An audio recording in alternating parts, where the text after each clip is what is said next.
Have you ever wondered how companies turn raw numbers into actual decisions? Let's break down the world of data analytics. At its core, data analytics is the process of examining raw data to find patterns and draw meaningful conclusions for better decision-making. We generate massive amounts of information every day. Analytics is the filter that helps us see what is actually important.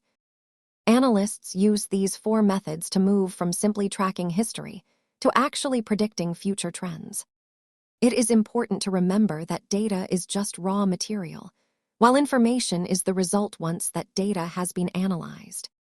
The amount of data we produce is growing exponentially, making these analytical skills more valuable across every industry today.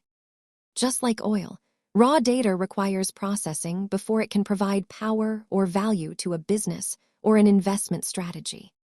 Understanding data is a key skill for the modern economy. Subscribe for more basics and remember, this is for educational purposes only.